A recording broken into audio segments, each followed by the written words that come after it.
ಇಕ್ಷ್ವಾಕುವನ್ನು ಸಿಂಹಾಸನದಲ್ಲಿ ಕೂಡಿಸಿದ್ದಾರೆ. ಅವನಿಂದ ರಾಜ್ಯ ಮುಂದುವರಿತಾ ಇದೆ. ಹೀಗೆ ಆ ಸೂರ್ಯವಂಶವನ್ನು ನಿರೂಪಣೆ ಮಾಡ್ತಾ ಇದ್ದಾರೆ. ಇಕ್ಷ್ವಾಕುವಿನ ವಂಶ ಅಲ್ಲಿ ಬಂದಿರುವಂಥವ್ರು. ಆ ಇಕ್ಷ್ವಾಕುವಿನ ಕೊನೆಯ ತಮ್ಮ ಪೃಷಧ್ರ ಅಂತ.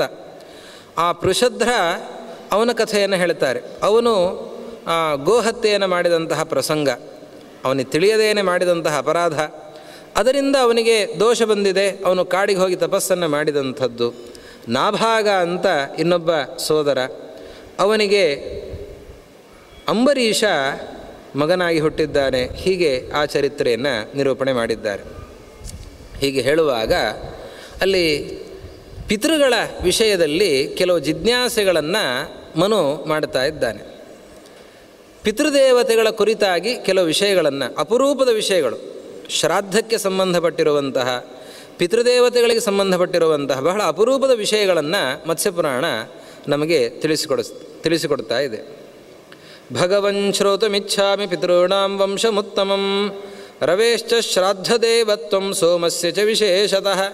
ಸೂರ್ಯ ಹಾಗೂ ಚಂದ್ರರಿಗೆ ಒಂದು ಶ್ರಾದ್ದಕ್ಕೆ ಒಂದು ಸಂಬಂಧ ಇದೆ. ಅದು ಏನದು? ಇನ್ನು ಪಿತೃಗಳ ವಂಶ ಏನು? ಅದನ್ನೆಲ್ಲವನ್ನು ಕೂಡ ಕೇಳಬೇಕು ಅಂತ ಬಯಸಿದ್ದೇನೆ ಅಂತ ಹೇಳಿದಾಗ ಮತ್ಸ್ಯರೂಪಿಯಾದ ಪರಮಾತ್ಮ ಅದನ್ನೆಲ್ಲವನ್ನೂ ಕೂಡ ಹೇಳ್ತಾ ಇದ್ದಾನೆ. ಪಿತೃಗಣ ಒಟ್ಟು 7 ಪಿತೃಗಳ ಗಣ ಇದೆ. ಅದರಲ್ಲಿ 7ರಲ್ಲಿ 3 ಗಣ ಅದು ಅಮೂರ್ತ ಗಣ, ಕಣ್ಣಿಗೆ ಕಾಣದೇ ಇರುವಂಥದ್ದು. ಮೂರ್ತಿಮತ್ತಾದಂತಹ ಗಣ ಅದು 4 ಅಂತ ಹೇಳ್ತಾ ಇದ್ದಾರೆ. ಅದರಲ್ಲಿ ವೈರಾಜ ಅಂತನ್ನೋ ಒಂದು ಪಿತೃಗಣ. ಆ ಪಿತೃಗಣ ಅಲ್ಲಿ ಅವರು 10 ಜನ ಇದ್ದಾರೆ. ಅವರಲ್ಲಿ ಒಬ್ಬಳು ಮಗಳು ಹುಟ್ಟುತ್ತಾ ಇದ್ದಾಳೆ, ಮಾನಸಿ ಕನ್ಯಾ.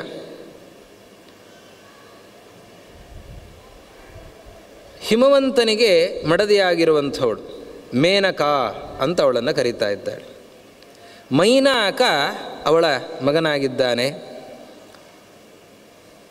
ಅದೇ ರೀತಿಯಲ್ಲಿ 3 ಜನ ಹೆಣ್ಣು ಮಕ್ಕಳು ಅವಳಿಗೆ ಹುಟ್ಟುತ್ತಾ ಇದ್ದಾರೆ, ಆ ಮೇನಕೆಗೆ ಹುಟ್ಟುತ್ತಾ ಇದ್ದಾರೆ. ಒಬ್ಬಳ ಹೆಸರು ಅಪರ್ಣ, ಇನ್ನೊಬ್ಬಳ ಹೆಸರು ಏಕಪರ್ಣ, ಇನ್ನೊಬ್ಬಳ ಹೆಸರು ಪರ್ಣ ಅಂತ. ಈ ಅಪರ್ಣ ರುದ್ರದೇವರ ಪಾಣಿಗ್ರಹಣವನ್ನು ಮಾಡ್ತಾ ಇದ್ದಾಳೆ. ಏಕಪರ್ಣ ಸಿತ ಅನ್ನುವ ಋಷಿಗಳ ಪಾಣಿಗ್ರಹಣವನ್ನು ಮಾಡ್ತಾ ಇದ್ದಾಳೆ. ಪರ್ಣ ಜೈಗೀಶವ್ಯರ ಪಾಣಿಗ್ರಹಣವನ್ನು ಮಾಡ್ತಾ ಇದ್ದಾಳೆ. ಇವಳು ಅಪರ್ಣ ಅಂತಂದರೆ ಪಾರ್ವತಿ, ಉಮಾದೇವಿ. ಇವಳು ಹಿಂದೆ ಸತಿಯಾಗಿ ದಕ್ಷನ ಮಗಳಾಗಿ ಬಂದವಳು. ಅವಳು ದಕ್ಷನ ಮುಂದೆನೇ ದೇಹತ್ಯಾಗ ಮಾಡಿರುವಂತಹ ಪ್ರಸಂಗ ಇದೆ. ಆದ್ದರಿಂದ ಈಗ ಮತ್ತೆ ಮೇನಕೆಯಲ್ಲಿ ಹುಟ್ಟಿ ಬಂದಿದ್ದಾಳೆ ಅನ್ನುವ ಕಥೆಯನ್ನು ಮತ್ಸ್ಯರೂಪಿಯಾದ ಪರಮಾತ್ಮ ಹೇಳಿದಾಗ ಮನು ಕೇಳ್ತಾ ಇದ್ದಾನೆ, ದೇಹತ್ಯಾಗ ಮಾಡುವಂತಹ ಪ್ರಸಂಗ ಏನು ಬಂತು? ಅದಕ್ಕೆ ದಕ್ಷಾಧ್ವರ ಪ್ರಸಂಗವನ್ನು ಹೇಳ್ತಾರೆ. ದಕ್ಷಾಧ್ವರ ಪ್ರಸಂಗ ಬೇರೆ ಕಡೆ ಬಹಳ ವಿಸ್ತೃತವಾಗಿ ಬಂದಿದೆ, ಇಲ್ಲಿ ಅಷ್ಟು ವಿಸ್ತೃತವಾಗಿ ಬಂದಿಲ್ಲ. ಇಲ್ಲಿ ಅಪರೂಪದ ಕೆಲವು ಅಂಶಗಳಿವೆ, ಬೇರೆ ಕಡೆ ಇಲ್ಲದೇ ಇರುವಂತಹ ಅಂಶಗಳು. ದಕ್ಷ ಪ್ರಜಾಪತಿ ಅವನು ಪ್ರಜೆಗಳಿಗೆ ಅಧಿಪತಿ ಅಂತನ್ನೋ ಸ್ಥಾನವನ್ನು ಹೊಂದಿ ಅಹಂಕಾರದಿಂದ ಕೂಡಿದವನಾಗಿದ್ದಾನೆ. ಶಿವನಿಗೆ ಅವಮಾನವನ್ನು ಮಾಡಿದಾಗ ಆವಾಗ ಅವನ ಸಮ್ಮುಖದಲ್ಲಿ ಸತೀದೇವಿ ದೇಹತ್ಯಾಗವನ್ನು ಮಾಡ್ತೇನೆ ಎಂದು ಸಿದ್ಧಳಾಗ್ತಾ ಇದ್ದಾಳೆ. ಚುಕೋಪಾಥ ಸತೀದೇಹಂ ತ್ಯಕ್ಷ್ಯಾಮೀತಿ ತ್ವದುದ್ಭವಂ. ನಾನು ದೇಹತ್ಯಾಗವನ್ನು ಮಾಡ್ತೇನೆ, ನೀನು ರುದ್ರದೇವರಿಂದ ನಾಶವನ್ನು ಹೊಂದುತ್ತೀಯ ಅಂತ ಹೇಳ್ತಾ ಇದ್ದಾಳೆ. ಆವಾಗ ಎಲ್ಲರೂ ಕೂಡ ಹಾಹಾಕಾರವನ್ನು ಮಾಡ್ತಾ ಇದ್ದಾರೆ. ಆವಾಗ ದಕ್ಷ ಪರಿಣಿಪತ್ಯಾಥ ದುಃಖಿತಃ ಅಲ್ಲಿ ಕಾಲಿಗೆರಗಿ ಮಗಳ ಹತ್ರ ಕೇಳ್ಕೊಳ್ತಾನಂತೆ, ನೀನು ಹೀಗೆ ಮಾಡಬೇಡ, ನೀನು ಎಂಥವಳು?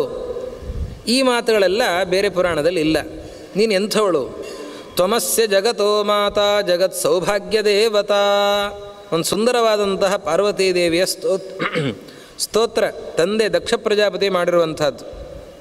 ಜಗತ್ತಿನ ತಾಯಿ ನೀನು, ಜಗತ್ತಿಗೆ ಸೌಭಾಗ್ಯವನ್ನು ಕೊಡುವಂತಹ ದೇವತೆ ನೀನು.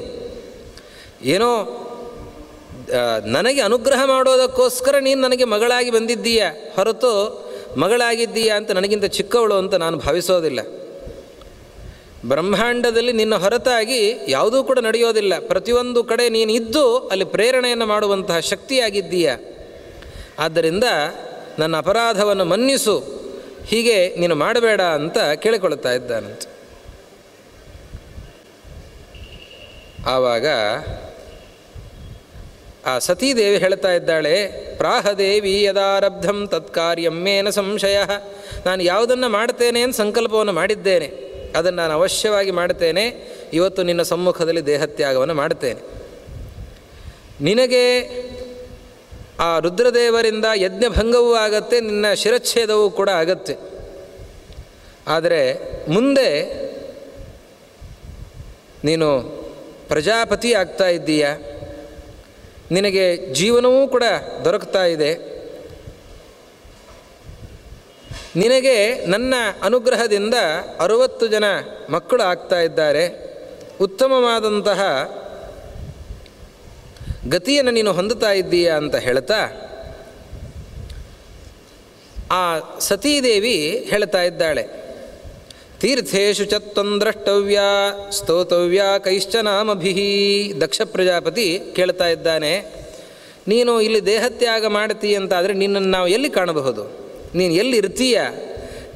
ನೀನು ಯಾವ ಹೆಸರಿನಿಂದ ಇರ್ತೀಯ ಅಂತ ಕೇಳಿದಾಗ ಆವಾಗ ಸತೀದೇವಿ ಹೇಳ್ತಾ ಇದ್ದಾಳೆ, ಸರ್ವದಾ ಸರ್ವಭೂತೇಷು ದ್ರಷ್ಟವ್ಯ ಸರ್ವತೋ ಭುವಿ.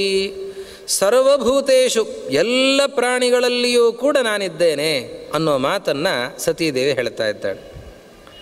ಸರ್ವಲೋಕೇಶು ಯತ್ಕಿಂಚಿತ್ ರಹಿತಂ ನ ಮಯಾ ವಿನಾ. ನಾನಿಲ್ಲದೇನೆ ಜಗತ್ತಿನಲ್ಲಿ ಏನೂ ಕೂಡ ಇಲ್ಲ.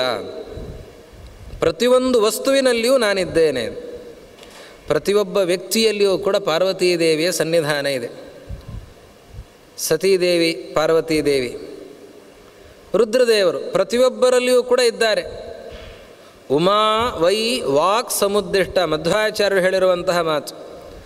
ಉಮಾ ವೈ ವಾಕ್ ಸಮುದ್ದಿಷ್ಟ ಮನೋ ರುದ್ರ ಉದಾಹೃತಃ ತದೇತನ್ ಮಿಥುನಂ ಜ್ಞಾತ್ವ ನ ದಾಂಪತ್ಯಾದ್ ವಿಹೀಯತೆ ಅಂತ. ಪ್ರತಿಯೊಬ್ಬರೂ ಕೂಡ ಈ ಶ್ಲೋಕವನ್ನು ಪಠನ ಮಾಡಬೇಕು, ಎಲ್ಲರೂ ಕೂಡ ಹೇಳ್ಕೊಳ್ಬೇಕು. ದಾಂಪತ್ಯ ಚೆನ್ನಾಗಿರಬೇಕು ಅಂತ ಅಪೇಕ್ಷೆ ಯಾರಿಗಿದೆ ಅವರು ಇದನ್ನು ಹೇಳ್ಕೊಳ್ಬೇಕು. ಮಾತಿಗೆ ಅಭಿಮಾನಿನಿ ದೇವತೆ ಪಾರ್ವತಿ, ಮನಸ್ಸಿಗೆ ಅಭಿಮಾನಿ ಮಹಾರುದ್ರದೇವರು. ಹೀಗಾಗಿ ಮಾತು ಮತ್ತು ಮನಸ್ಸು ಎಲ್ಲ ಜಗಳ ಆರಂಭ ಆಗೋದೇ ಅಲ್ಲಿದೆ ತಾನೆ. ಇವರೇನೋ ಮಾತಾಡಿದರು ಅಂತ ಇವರೇನೋ ಮನಸ್ಸಿನಲ್ಲಿ ಆಲೋಚನೆ ಮಾಡುತ್ತಾರೆ. ಗಂಡ ಏನೋ ಮಾತಾಡಿದ ಅಂತ ಹೇಳಿ ಹೆಂಡತಿ ಮನಸ್ಸಿನಲ್ಲಿ ಏನೋ ಆಲೋಚನೆ ಮಾಡ್ತಾ ಇರ್ತಾಳೆ, ಅವನ ಬಗ್ಗೆ ಬೇಸರ ಆಗತ್ತೆ. ಅಥವಾ ಹೆಂಡತಿ ಏನೋ ಆಡಿದ್ದಾಳೆ ಅಂತ ಹೇಳಿ ಗಂಡನಿಗೆ ಸಿಟ್ಟು ಬರುತ್ತದೆ, ಅವನೇನೋ ಆಲೋಚನೆ ಮಾಡುತ್ತಾನೆ. ಈ ಮಾತು ಮತ್ತು ಮನಸ್ಸಿಗೆ ತಾದಾತ್ಮ್ಯ ಉಂಟಾಗಬೇಕು, ಏಕರೂಪತೆ ಇರಬೇಕು, ಅದು ವಿಭಿನ್ನ ವೃತ್ತಿಯಲ್ಲಿ ಇರಬಾರದು. ಅದಕ್ಕೆ ಅರ್ಧನಾರೀಶ್ವರರ ಚಿಂತನೆಯನ್ನು ಪ್ರತಿಯೊಬ್ಬರೂ ಕೂಡ ಅವಶ್ಯವಾಗಿ ಮಾಡಬೇಕು ಅಂತ ಆಚಾರ್ಯರು ಸಂದೇಶವನ್ನು ನೀಡಿದ್ದಾರೆ. ಲೋಕಕ್ಷೇಮಕ್ಕೋಸ್ಕರ ನೀಡಿದ ಸಂದೇಶ ಇದು. ಉಮಾ ವೈ ವಾಕ್ ಸಮುದ್ದಿಷ್ಟ ಮನೋ ರುದ್ರ ಉದಾಹೃತಃ ತದೇತನ್ ಮಿಥುನಂ ಜ್ಞಾತ್ವ ನ ದಾಂಪತ್ಯಾದ್ ವಿಹೀಯತೆ. ಪಾರ್ವತೀದೇವಿ ಮಾತಿಗೆ ಅಭಿಮಾನಿನಿ, ರುದ್ರದೇವರು ಮನಸ್ಸಿಗೆ ಅಭಿಮಾನಿಗಳು.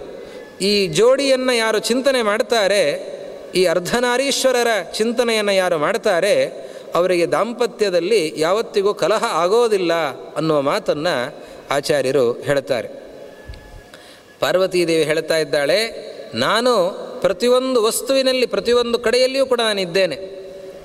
ಅದರಲ್ಲಿಯೂ ಕೂಡ ವಿಶೇಷವಾಗಿ ನಾನಿರುವ ಕ್ಷೇತ್ರಗಳು ಯಾವುದು ಅಂತ ಕೆಲವು ಕ್ಷೇತ್ರಗಳನ್ನು ಉಲ್ಲೇಖಿಸ್ತಾ ಇದ್ದಾಳೆ.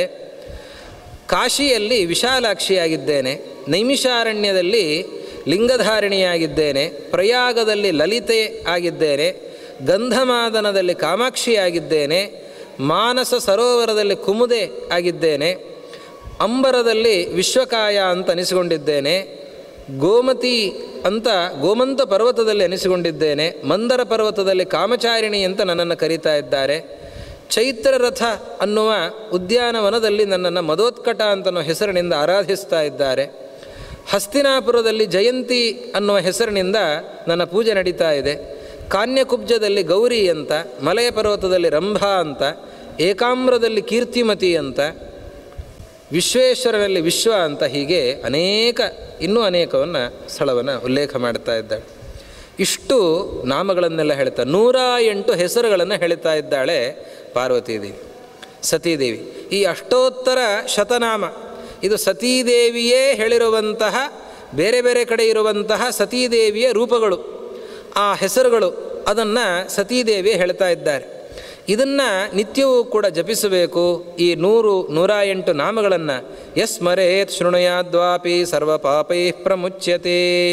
ಈ 108 ನಾಮಗಳನ್ನು ಯಾರು ಜಪಿಸ್ತಾರೆ, ಪಠಿಸ್ತಾರೆ, ಸರ್ವಪಾಪ ಮುಕ್ತರಾಗ್ತಾ ಇದ್ದಾರೆ. ಈ ತೀರ್ಥಕ್ಷೇತ್ರಗಳಿಗೆ ಹೋದಾಗ ಅಲ್ಲಿರುವಂತಹ ಆ ಸತೀದೇವಿ ಈ ರೂಪದ ಚಿಂತನೆ, ನಾಮದ ಚಿಂತನೆಯನ್ನು ಮಾಡಬೇಕು. ಆವಾಗ ಪಾಪಗಳೆಲ್ಲ ಪರಿಹಾರ ಆಗ್ತಾ ಇವೆ ಅಂತ ಹೇಳ್ತಾ ಇದ್ದಾರೆ. ಇದಕ್ಕೊಂದು ವಿಶೇಷವನ್ನು ಹೇಳ್ತಾರೆ. ಪ್ರತಿಯೊಂದಕ್ಕೂ ಕೂಡ ಕ್ಷೇತ್ರದ ಮಹಿಮೆ, ಕಾಲದ ಮಹಿಮೆ ಅಂತ ಒಂದಿರುತ್ತದೆ. ಯಾವ ಕಾಲದಲ್ಲಿ ಅಂತಂದರೆ ತೃತೀಯಾಯಾಮ್ ಅಥಾಷ್ಟಮ್ಯಾಂ ಬಹುಪುತ್ರೋ ಭವೇನ್ನರಃ ಗೋದಾನೆ ಶ್ರಾದ್ದದಾನೇ ವಾ ಅಹನ್ಯಹನಿ ವಾ ಬುಧಃ. ಇದನ್ನು ತೃತೀಯ ದಿವಸ ಅಥವಾ ಅಷ್ಟಮಿ ದಿವಸ ಅವತ್ತು ಪಠಿಸಿದರೆ ವಿಶೇಷ ಫಲಪ್ರಾಪ್ತಿಯಾಗ್ತಾ ಇದೆ. ಸಂತಾನ ಇಲ್ಲದೇ ಇದ್ದವರು ಕೂಡ ಉತ್ತಮವಾದ ಅನೇಕ ಸಂತಾನವನ್ನು ಪಡೀತಾ ಇದ್ದಾರೆ ಅಂತ. ಇವತ್ತು ಸೌಭಾಗ್ಯ ಅಂದರೆ ತೃತೀಯ. ಇವತ್ತು ಈ ಕಥಾಚಿಂತನೆ ತೃತೀಯ ದಿವಸ ನಡೀತಾ ಇದೆ. ಹೀಗೆ ತೃತೀಯ ದಿವಸ, ಅಷ್ಟಮಿ ದಿವಸ, ಹಾಗೆ ಗೋದಾನ ಮಾಡುವಾಗ, ಶ್ರಾದ್ದವನ್ನು ಮಾಡುವ ಕಾಲದಲ್ಲಿ, ದೇವತಾರ್ಚನೆಯನ್ನು ಮಾಡುವಾಗ, ಆವಾಗ ಇದನ್ನು ಹೇಳಿದರೆ ಎಲ್ಲ ಪಾಪ ಪರಿಹಾರ ಆಗ್ತಾ ಇದೆ ಅಂತ ಹೇಳಿ ಆ ಸತೀದೇವಿ ದೇಹತ್ಯಾಗವನ್ನು ಮಾಡಿದಂತಹ ಪ್ರಸಂಗವನ್ನು ನಿರೂಪಣೆ ಮಾಡಿದ್ದಾರೆ. ನಂತರದಲ್ಲಿ ಈ ಪಿತೃಗಳ ನಿರೂಪಣೆ ಆಗ್ತಾ ಇದೆ. 4 ಗಣ, ಅದರಲ್ಲಿ ಒಂದು ಗಣದ ನಿರೂಪಣೆ ಮಾಡಿದ್ದಾರೆ. ಅಗ್ನಿಶ್ವಾತ್ತ ಅಂತ ಇನ್ನೊಂದು ಗಣ ಇದೆ. ಆ ಅಗ್ನಿಶ್ವಾತ್ತ ಗಣ ಏನಿದೆ, ಪಿತೃಗಳ ಗಣ, ಅವರಿಗೆ ಹುಟ್ಟಿದಂಥವಳು ಮಾನಸ ಕನ್ಯಾ. 10 ಜನ ಇದ್ದಾರೆ. ಆ 10 ಜನರಿಗೆ ಸೇರಿ ಒಬ್ಬಳು ಮಗಳು ಹುಟ್ಟುತ್ತಾ ಇದ್ದಾಳೆ. ಮಾನಸ ಕನ್ಯಾ, ಮನಸ್ಸಿನಿಂದ ಹುಟ್ಟಿದಂತಹ ಒಬ್ಬಳು ಮಗಳು. ಅವಳ ಹೆಸರು ಅಚ್ಛೋದ ಅಂತ.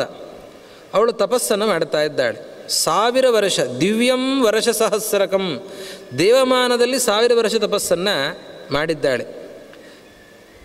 ಅವಳ ಆ ತಪಸ್ಸಿಗೆ ಮೆಚ್ಚಿ ಪಿತೃಗಳೆಲ್ಲ ಅನುಗ್ರಹವನ್ನು ಮಾಡ್ತಾ ಇದ್ದಾರೆ. ದಿವ್ಯ ರೂಪವನ್ನು ಸ್ವೀಕಾರ ಮಾಡಿಕೊಂಡು ಬಂದಿದ್ದಾರೆ. ಅವರು ಬಂದು ಅವಳಿಗೆ ಅನುಗ್ರಹ ಮಾಡೋದಕ್ಕೆ ಅಂತ ಬಂದಿದ್ದಾರೆ.